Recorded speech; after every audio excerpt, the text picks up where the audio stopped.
This video was kindly sponsored by Shadowverse, an amazing anime card game featuring great art with an amazing community of over 1 million daily players. It's on both PC and mobile. You can battle real-time opponents from around the world or enjoy fully voiced story mode in both English and Japanese, whatever your preference may be. The battles are always amazing because thanks to the 1,500 plus cards and the 8 character classes, each with their own unique paradigms, strengths, and weaknesses, strategy is essential to take Shadowverse by storm. Great for competitive or casual players, amazing time-limited events, and by God, some of the most beautifully addictive gameplay in an anime-esque card game MMO. Link is in the description. Thank you so much for the sponsor, and on with the video. Apart from whatever the source material may be, there is attention given to the fandom regardless. Undertale, great game. Toxic fandom. Sonic, okay game. Fandom that wants to marry, kill, then fuck everything. I mean, I wouldn't say this is every Sonic fan, but you get the point. The fandoms themselves have an identity,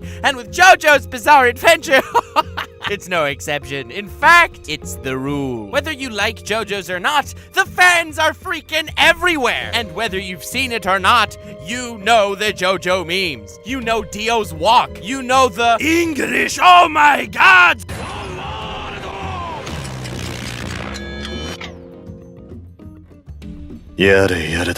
You know the whether you're part of the fandom or not, that shiz is everywhere, and it's beautiful. Now, a lot of people have issues with JoJo fans. Let's not kid ourselves. Every fandom has its pluses or minuses, and different things that different people can cope. One known complaint with the JoJo fandom is everything is a freaking JoJo reference. Oh, did that guy say the world? JoJo reference. Did that guy just say come closer to me? JoJo reference. Did that guy just say NANI? Even though it's not originally from JoJo, it somehow became a JoJo reference. JoJo references are taking over, fam, as are the JoJo memes. Everyone's fighting the war about subscribing to T-Series? Well, my friend Blue Eyes made a wonderful JoJo meme about it.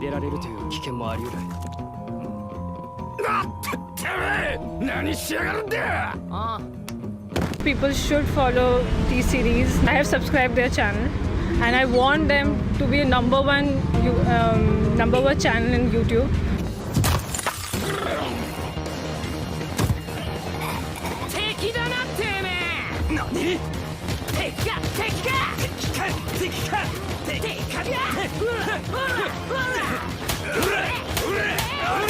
Link in the description. Wonderful work, Blue Eyes. Very cool. But the thing is, I understand why this is incredibly annoying for a non-JoJo fan, but why it's so beautiful for a JoJo fan. And the other aspect of why JoJo fans are sometimes slightly annoying is they're always trying to convince you to watch JoJo's, and even if you don't like it, they're gonna still shove it down your throat in the most loving and caring way possible. They'll make extravagant poses that are not bisexual, but somehow both gay and straight at the same time. But now we come to an impasse. People do not want to get into JoJo's just because of the absolute weird-ass vibes being emitted by the fandom, as well as the fact that sometimes it doesn't immediately appeal to them. I remember when I started JoJo's Part 1, I was not all too excited about it either. What is that? What the fuck is that? I was just kind of watching it because everyone was talking about it. And something you don't understand immediately about JoJo's is that finding another JoJo fan is literally the greatest thing ever. And now, allow me to elucidate a certain aspect of the JoJo fandom to you. The reason why JoJo's became so many memes is because, first, we must understand the psychology behind why memes work. Hey, that's pretty good. I think in this day and age, with the internet culture that we have, memes are absolute greatness. Almost everyone loves them. However, if you show a meme to someone who does not understand meme culture whatsoever, they will be put off by it. Fuck this shit, I'm out. Fuck this shit, I'm out. No thanks. Don't mind me. I'ma just grab my stuff and leave. Excuse me, please. 楽しませてもらうぞエリー無駄無駄無駄無駄やれやれだぜ Memes alone, without context, are not funny. If I would not get the reference at all and someone said to me, J.K. Rowling just tweeted that all of Ravenclaw are transgender, I'd be like, oh, what? That's weird. And I wouldn't find it funny at all. However, understanding the reference, how J.K. Rowling was tweeting all this ridiculousness about Harry Potter after the fact, just so she could sound more inclusive and a much better person. At least a level 12 human being, as opposed to the level 8 scum that the world thinks she is. Memes are becoming more and more obscure because so much of the appeal is that you get the joke. They become absurd and extravagant and just weird. Can you imagine any other period of time where you could take something like Planet Earth and then all of a sudden, oh, the Earth-chan meme started. It's this cute little anime girl saying, I'm not flat, baka. And while I don't think anyone laughed out loud seeing this, no, not exactly the most hilarious thing on the face of the planet, it makes you smile because you get all the references. You understand the ridiculous culture of making everything a gajinka anime girl. You understand the reference to the ridiculous movement that actually exists claiming the earth is flat. You understand that the character is a tsundere, an anime trope which is basically a meme at this point. Baka, baka, baka, baka, sexy bitch, baka, baka, baka, baka, baka, baka, baka, baka. Man, who the fuck is this chick?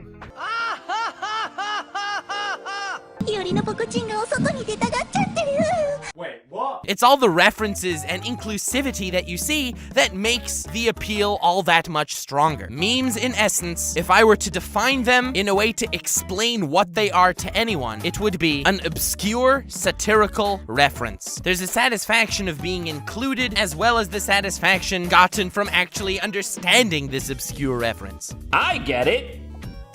I don't get it. And I mention all of this specifically to talk about JoJo's bizarre fandom. The world of JoJo. And yeah, did you hear that? I said the world? I kill myself. I can't live in this world anymore. I saw Timon bury himself while crying. I saw Pumbaa cook himself. It's over for me. No matter how much you break down your actual understanding of fiction, or of TV, or of anime, or even of the battle shonen genre, you don't understand anything about JoJo's. JoJo's works under its own flow of time and logic. I could see people looking at it with a critical eye, making fun at so much that goes on. You can have a character be punching at someone at light speed, and while he's punching at him, you see him have an inner monologue, someone watching have an inner monologue, the guy who's being punched at have an inner monologue, then they exchange conversation, maybe phone number, they set a date to have tea later, and then the punch connects. But it doesn't matter at all. So let me show you my favorite scene in part 5, the torture dance. After a villain is just defeated by Bruno Bucciarati's group in Passion, they want to torture some info out of him. So Bruno uses his stand to unzip his neck, leaving his decapitated head alive. Then they take a fishing hook attached to some fishing line, stab it through his eyelid to keep his eye open and his head hanging from that line off the edge of their ship, and they put glasses on him in a way that it'll focus the sunlight into a beam that will fry his eyeball little by little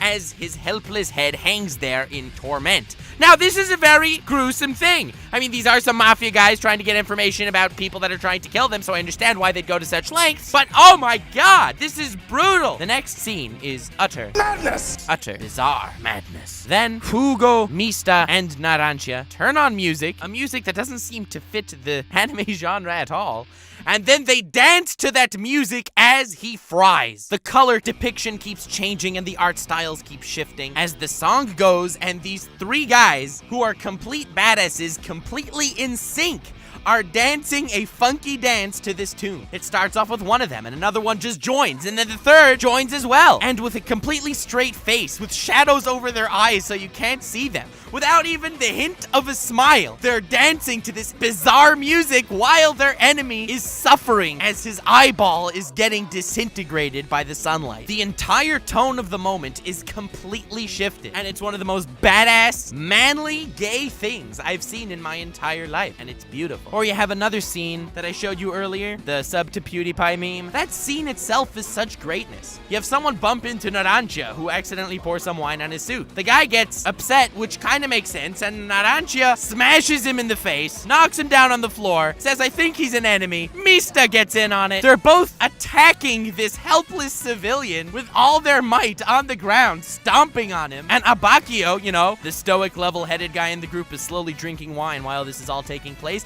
and gets up to also join the fray as the three of them are pummeling this dude. And then they realize he's not an enemy, so they give him the food they're about to eat to make sure it's not poison. No one's ever trying to convince you that these are moral anime heroes like we're used to seeing in most shonen. Or when Narancia is doing math and he wants to impress Fugo with his answer, so he shows Fugo the answer. Fugo looks at it, sees it's wrong, so picks up a fork on the table and stabs Narancia in the face. It's not even fantastic humor or slapstick comedy. It's not it. It's just all of these little things embody the greatness and bizarrity of the world that we're so used to. I feel like a lot of people have a hard time getting into Jojo's because Jonathan Joestar, the first protagonist of part 1, is not as bizarre as the world around him or as the protagonists to come. It took a while until Araki found his footing in the madness of Jojo's and stuck to that. That's 1. And 2, memes are only funny because they are obscure, satirical references. And that's why JoJo references are absolutely incredible. JoJo's has the appeal of memes, which is why it became the most memed anime. And it's not that it's referencing other things as much as it in itself is the source of the reference. People are trying to convince you to watch JoJo's because it's not one of those shows that you could pick up and immediately fall in love with, as much as a show that will only continue to grow on you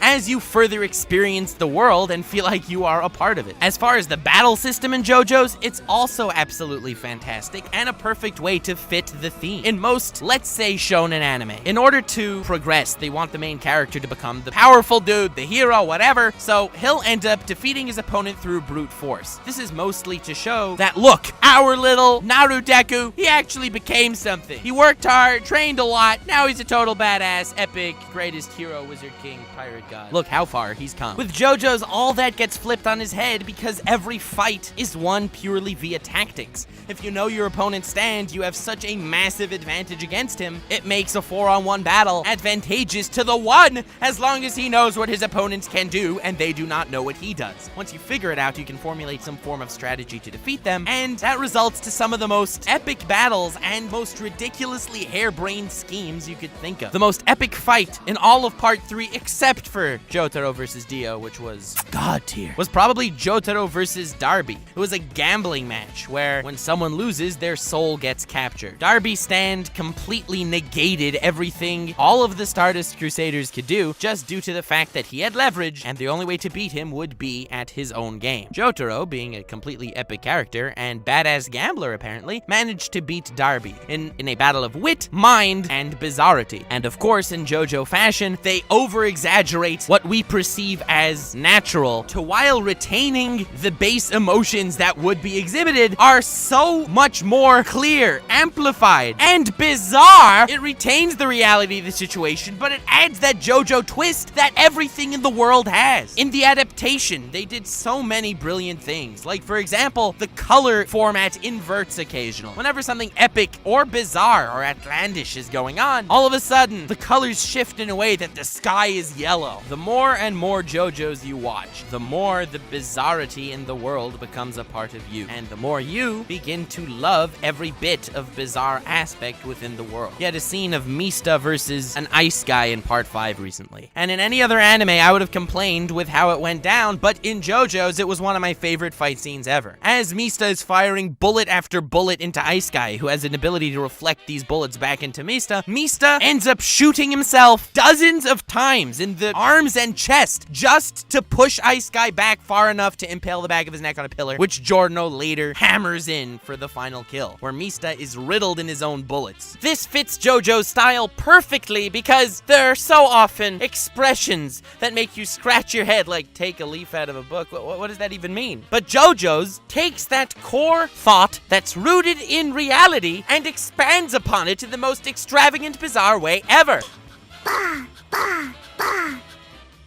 Das war ein Befehl! Most people, when walking, put one foot in front of the other. So, Dio walking is literally one foot in front of the other, but it's the most badass, manly, epic step anyone could take forward ever. It expands on core emotions, ideals, and actions in reality and makes them more bizarre and more badass. And this is one of the basic JoJo meme formulas that we all so love the more we watch it. Obviously, not 100% realistic, but all the emotions were so real. On the base level, the resolve it takes to do something like that is insane, and that's really what this scene was going to show. But with the JoJo's bizarre twist, it just makes it so much more epic and just makes the world that we're loving so much more lovable. This very ice guy, who was a 2-episode villain, also had a sick personality. Someone tells him, you should take a leaf from your enemy's book and leave no stone unturned. And he goes on an entire mental freak out. I understand to leave no stone unturned, because when you're looking for things, you should turn over stones. But why is there a leaf in a book? And he just goes nuts and starts blowing shiz up. Everything is amplified to the max in JoJo's. It's part of the appeal. It's when Dio can take one step forward and it's the most badass thing of all time. It looks stupid on a first viewing, but once becoming entrenched in the world, it becomes happenstance and greatness. The appeal of JoJo's is the appeal of memes, and the only way to experience JoJo's is to become part of it, which in my personal opinion is why the fandom is so persistent at saying try it, even if you don't like it, keep doing it, keep trying it, because on first glance you will not understand the appeal. On fifth glance you do not understand the appeal. I believe most people watch JoJo's without understanding the appeal, and even I may not fully understand the appeal. Not trying to toot my own horn here, but I did work on this video for a long time, since the appeal of JoJo's Bizarre Adventure is actually relatively elusive. It's something that I can never seem to show anyone that they're like, oh my god, this is actually very badass right off the bat. But the people that love JoJo's really love JoJo's. That's why every JoJo reference is greatness, and that's why every meme can become a JoJo reference. That's why the fandom is so persistent and so freaking weird. JoJo fans embrace their own bizarre adventures and want you along for the ride. Like any fandom of anything popular, obviously there is toxicity. And unlike most large fandoms with a lot of toxic individuals, I don't try to stay away from JoJo fans. On the contrary, I seek them out. JoJo fans are a race unto themselves in the classy weirdness that they exude. If you haven't yet, I do suggest watching JoJo's and sticking with it even if you don't like it at first. You will not regret it. If you have watched JoJo's, then definitely subscribe, because I do intend to do more JoJo content because I love JoJo's. It's in my 10 favorite anime of all time. I love how it can take any regular thing and amplify it to an extent where it does not lose any form of the core emotions being felt by any party. However, amplify it into the gay manliness, the epic, bizarre, outlandish greatness that made me fall in love with the series. So please subscribe and please watch JoJo's, because I love JoJo's Bizarre Fandom. Thank you all so much for watching. I hope you did enjoy. If you did, feel free to leave a like. That would be like epically dope. Also, subscribbles are nice, so you know, that would be sick too. Link in the description to my Twitter. Feel free to follow me there. Link also to my Rant Cafe podcast that I co-host. Feel free to check it out. It's on all the podcasting sites. And also link to my Patreon. All patrons are invited to the Discord server, and it definitely helps supporting the channel. I hope you enjoyed this video. Thank you to all who watched until this point. I hope you all have a most wonderful day/evening. And remember, stay bizarre, bakas.